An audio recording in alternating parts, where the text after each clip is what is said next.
ଆମେ ଏବେ ଶିମିଳିପାଳ ଯାଉଛୁ। ଆମର ଲକ୍ଷ୍ୟ ହେଉଛି ଶିମିଳିପାଳ ଭିତରେ ଗାଁ ଅଛି କି ନାହିଁ ଆପଣମାନଙ୍କୁ ଦେଖେଇବାର। ଆମେ ଦେଖିବୁ ଆଜି ଶିମିଳିପାଳ ଭିତରେ ଗାଁ ଅଛି କି ନାହିଁ। ଚାଲନ୍ତୁ ଏବେ ଷ୍ଟାର୍ଟ କରିବା ଜର୍ଣ୍ଣି। କ'ଣ କ'ଣ ଦେଖିବା ପାଇଁ ମିଳୁଛି ଦେଖିବା ଜଙ୍ଗଲ ଭିତରେ। ଆସନ୍ତୁ ଦେଖି ନେବା ସୁନ୍ଦର ଭରା ଏଇ ଦୃଶ୍ୟ। ପାହାଡ଼ର ଏ ଯେଉଁ ସୁନ୍ଦର ତୃପ୍ତିର ଅବସାନ ନାହିଁ। ଆଗରୁ ଗୋଟେ ବଣ କୁକୁଡ଼ା ଦୌଡ଼ିଛି। ଆମ ଗାଡ଼ି ତା ପଛେ ପଛେ ଚାଲିଛି। ଦେଖନ୍ତୁ ବଣ କୁକୁଡ଼ାଟି କିଭଳି ଭାବରେ ଦୌଡ଼ିଛି।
ଏ ଗାଁରେ ଭାଇମାନେ ତାଙ୍କର ଏକ ଠାକୁରାଣୀ ମନ୍ଦିର ପାଇଁ କିଛି ଭେଟି ମାଗୁଥିଲେ, ତ ଆମେ ତାଙ୍କୁ ଦେଇକରି ବାହାରିଲୁ।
ଶିମିଳିପାଳ ଭିତରେ ଖାଲି ମଣିଷ ନୁହେଁ, ଗାଡ଼ି ବସ୍ ବି ଯିବା ଆସିବା କରୁଛି।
ଟିକେ ଟିକେ ଖାଇବେ ଆଉ ତାଙ୍କର ବି ତ ଇଚ୍ଛା ଅଛି।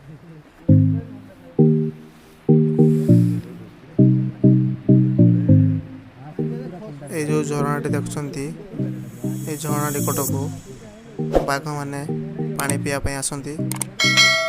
ଦେଖନ୍ତୁ ତେଣୁ ସେଠାକୁ ଯିବା ପାଇଁ ଗଭର୍ଣ୍ଣମେଣ୍ଟର ପରମିସନ୍ ନାହିଁ। ଆପଣ ଦେଖିପାରୁଥିବେ କି ବଢ଼ିଆ ସୌନ୍ଦର୍ଯ୍ୟ ଏଠାକାର।